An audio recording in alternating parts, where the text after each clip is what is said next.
L'actualité nationale et internationale. Ouaga FM, la radio leader. Ouaga FM, la matinale info.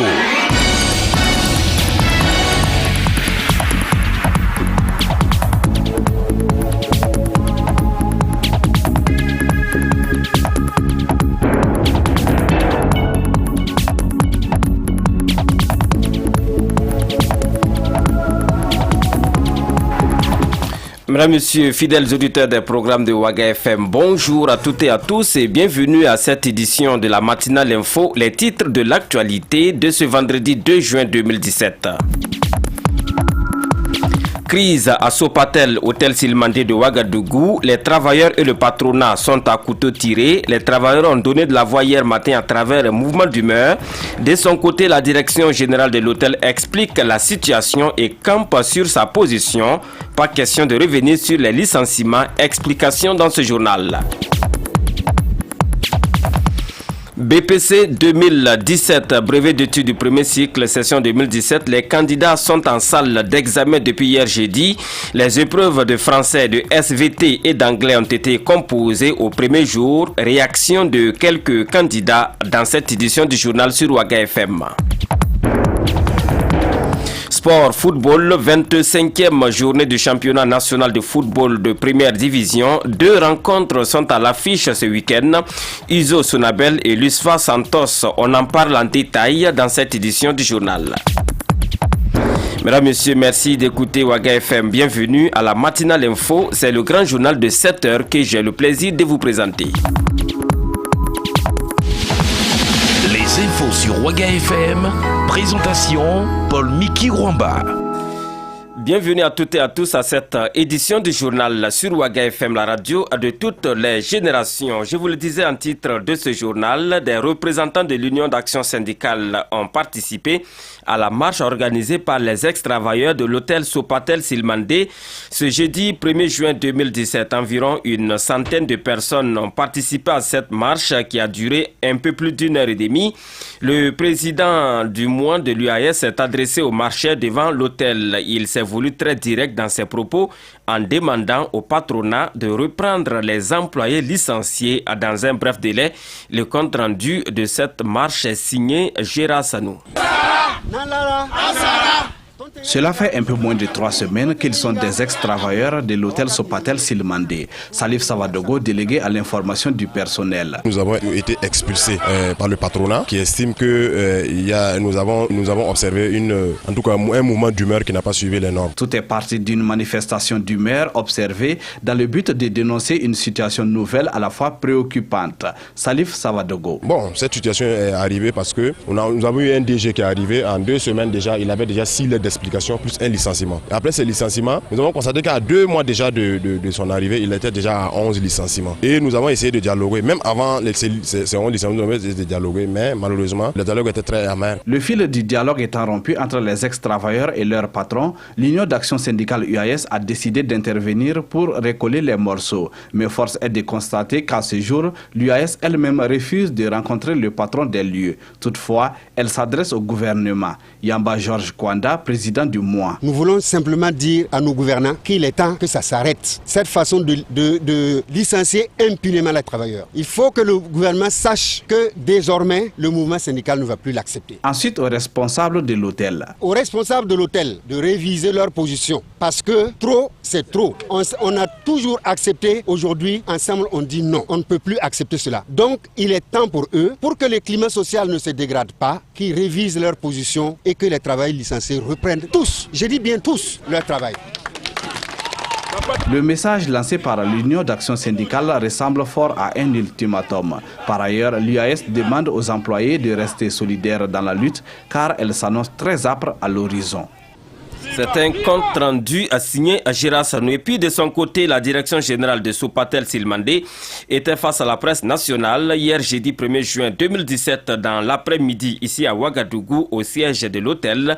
Il était question pour le directeur général et son staff d'éclairer l'opinion nationale sur la situation qui prévaut à l'hôtel Sopatel Silmandé depuis le 29 avril 2017. Des précisions avec Ella Marie-Estelle Guébry.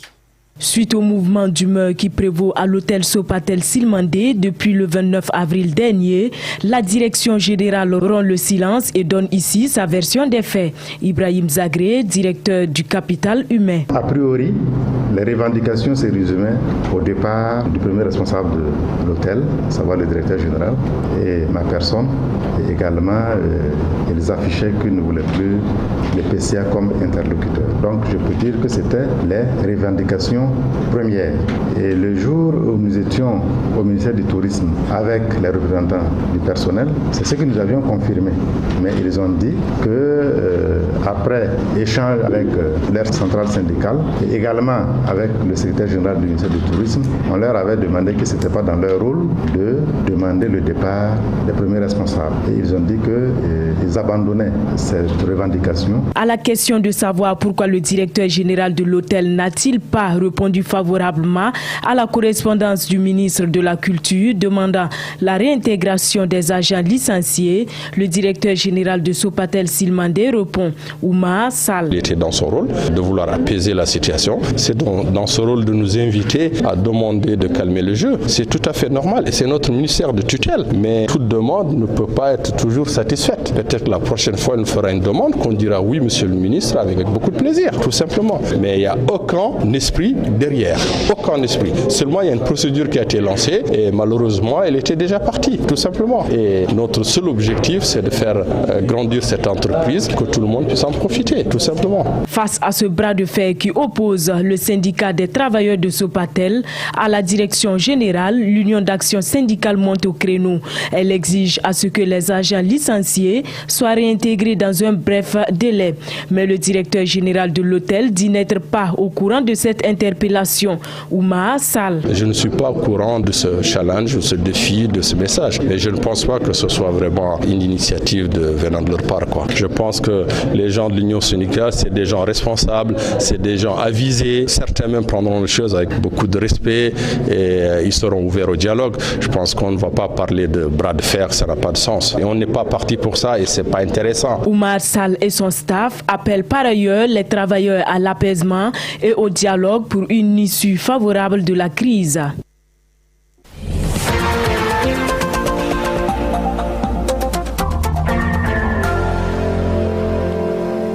La suite de ce journal, alors qu'il est 7h08 ici à Ouagadougou, hier jeudi 1er juin 2017 a marqué le début des épreuves du brevet d'études du premier cycle BPC 2017 sur toute l'étendue du territoire national du Burkina, tout comme ceux des autres jurys. Les candidats des jurys 121 et 122 logés dans l'enceinte du lycée Ramon-Wende de Ouagadougou se sont penchés sur les épreuves de français et de sciences de la vie et de la terre dans la matinée. Je vous propose ici d'écouter les premières impressions de quelques candidats qui ont donc composé ces premières épreuves. Ce sont des propos recueillis pour vous par Marguerite Bonkungu et Rosalie Konkobo. C'est parti pour le brevet d'études du premier cycle session de 2017 en ce jour 1er juin. Pour certains candidats des jurys 121 et 122 du lycée Ramon-Wende, 6 au quartier Patte-d'Oie, les premières épreuves, à savoir le français et les sciences de la vie et de la terre SVT, étaient abordables. J'ai composé SVT français. Je trouve que c'était plutôt facile, en tout cas comparé à ce qu'on fait à l'école. Ensemble, les épreuves de la matinée se sont bien déroulées, c'était pas trop compliqué en tout cas. Bon, pour un élève moyen en tout cas, c'était pas difficile. C'était la dictée, la langue, l'expression et les sciences de la vie. C'est une dictée facile, très légère en tout cas. Il n'y avait pas de titre, c'était à nous-mêmes de trouver un titre. Bon, l'auteur en tout cas c'était François Compaoré. Bon, par rapport à cette journée en tout cas, je suis confiant du reste. Je m'appelle Lampo Jelila. Les premières épreuves se sont bien passées. Et puis on a trouvé que c'était pas trop difficile aussi, c'était abordable et c'était bien. Si ça s'annonce bien comme ça, on pense aussi que le reste va être comme ça. Bon, les premières épreuves, ça se passe bien. Bon, dans l'ensemble en tout cas. Pour moi personnellement, je n'ai pas de problème. Voilà, tout était abordable. J'espère que ça va continuer de la même façon que ça a débuté. Pour aujourd'hui là, ça va être trop difficile comme ça. Si c'est pas mathématiques là qu'on attend. Si les épreuves de la mi-journée se sont bien déroulées pour certains candidats, d'autres en ont trouvé une difficulté, précise précisément pour l'épreuve de SVT. Dans SVT, je pense qu'on vient de faire tout à l'heure. Il y a des parties là-bas qui sont très difficiles à faire. Pourquoi ça n'a pas été facile? Les épreuves SVT là, c'est difficile. Français ça va, mais SVT là, il y a eu beaucoup de difficultés. Moi c'est Abiba. Français là en tout cas ça c'était abordable, mais SVT là c'était un peu compliqué avec moi. Bon, on peut pas dire que c'était facile, mais c'était vraiment abordable quand même, puisque les questions n'étaient pas trop poussées comme ce qu'on a souvent en classe. C'est en SVT peut-être il y a 2-3 questions qui étaient un peu compliquées, mais à part ça. Au vu des épreuves de la mi-journée du premier jour de la composition du BEPC, la plupart des candidats s'est dit confiants pour la suite des épreuves. Et voilà, français abordable, SVT compliqué, c'était des propos de candidats au premier jour de composition du BPC 2017 sur toute l'étendue du territoire burkinabé. Mesdames, Messieurs, nous passons à l'actualité sportive à présent dans cette édition de la Matinale Info. Les infos sur Ouaga FM, la page sport. Et pour toute l'actualité sportive de ce vendredi 2 juin 2017, Salif Kabouré, bonjour. Bonjour Paul Miki, bonjour à toutes et à tous et bienvenue à l'actualité sportive donc de ce vendredi. Une actualité qui sera essentiellement consacrée au football, notamment à la 25e journée du championnat de football de première division qui se joue ce week-end. À l'affiche de rencontres Union sportive de Ouagadougou, USO Sonabel et USFA Santos Football Club face à la presse hier jeudi lors de la traditionnelle conférence de presse d'avant-match de la Ligue professionnelle de football. Les acteurs ont décliné leur chance donc de remporter ces différentes rencontres. Écoutons d'abord l'entraîneur de l'AS Sonabel, le club donc des électriciens, qui pense véritablement que cette rencontre sera une opportunité donc pour se mettre en pole position pour le titre. Écoutez donc l'entraîneur de l'AS Sonabel, il s'exprime au micro de Franck Aristide Jefa Maxime Ouattara. Très conscient. On va essayer de travailler dur, ce qui n'est pas facile actuellement, mais on va essayer de mettre tout en œuvre pour pouvoir gagner le match de demain et avancer. On sait qu'on est très en danger, donc très conscient de l'enjeu de ce match. Voilà, à l'instant, c'était plutôt le capitaine de la formation donc des électriciens qui s'exprimait au micro de Franck Aristide Jefa. Nous poursuivons cette fois-ci avec l'opposition USFA Santos FC. L'enjeu est de taille selon l'entraîneur de la formation militaire. Écoutons Mousso Ouetraoro.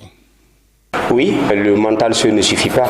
Il faut avoir aussi de la qualité. Voilà, quand vous prenez un âne, vous le dites de tirer 2 wagons de train. Je pense que quelle que soit la force de l'âne, il y aura un moment où il sera épuisé. Je pense qu'il faut aussi mettre les qualités intrinsèques et extrinsèques de chaque joueur en valeur. Et le tout conjugué, le mental n'est qu'un ciment sur lequel les autres qualités vont se reposer. Je pense que ça sera aussi sur la qualité tactique. Je pense que les deux coachs auront à faire pour essayer de contrer chacun l'équipe. Et je pense aussi que sur le plan physique, les joueurs auront aussi à dépenser. Donc l'un dans l'autre, le mental n'est que la partie visible, ce que vous verrez, sinon toutes les composantes qui concourent à la performance sportive doivent être utilisées. À l'instant, l'entraîneur de l'Union sportive des forces armées, Mousso Ouetraoro, de son côté, le coach du Santos FC se dit aussi prêt pour sauver la saison. Issa Balboni. Je ressens quand je suis arrivé au Santos, parce que l'année dernière, j'étais à l'USFA où on était avant-dernier du championnat quand j'ai pris le club. Avec le travail, j'ai pu maintenir cette équipe en première division. Et je pense que, vu cela, les dirigeants de Santos m'ont approché parce que je suis habitué dans ce genre de situation. Voilà pourquoi je suis là pour vraiment relever le défi. Bon, je pense que la vérité de Dieu, c'est pas celle de demain aussi, comme les gens aiment le dire. Et je pense que l'USFA aujourd'hui cherche à remporter le titre. Voilà pourquoi le match va être très très difficile pour nous. Nous allons nous armer pour cela. L'entraîneur de Santos FC, Issa Balboni.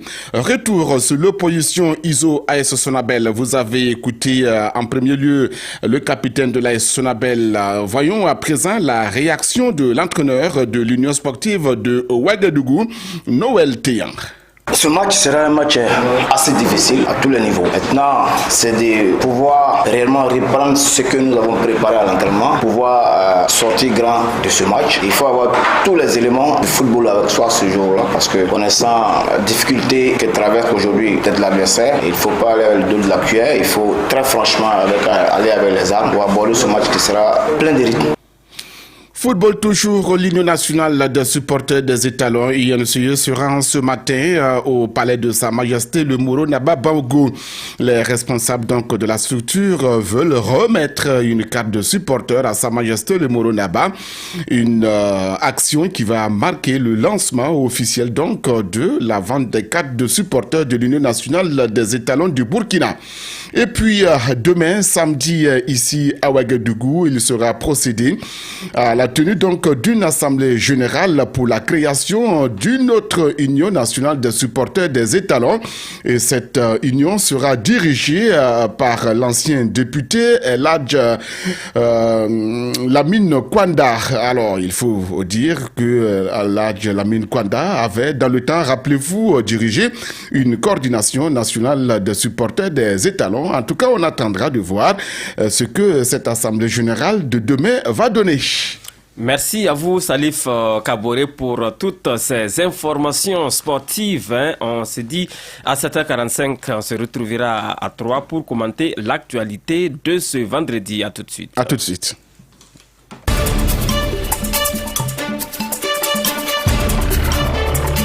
Voilà, mesdames, messieurs, c'est ici que l'on s'arrête pour cette édition de la matinale info sur Ouaga FM, la radio de toutes les générations. Merci à vous qui nous avez suivis. Les infos vous reviennent à 8h temps universel. Mais avant, à 7h45, nous avons rendez-vous pour commenter l'actualité de ce vendredi. Excellente journée à toutes et à tous et merci de votre fidélité. Dans quelques secondes seulement, la une des quotidiens de ce vendredi vous sera proposée donc.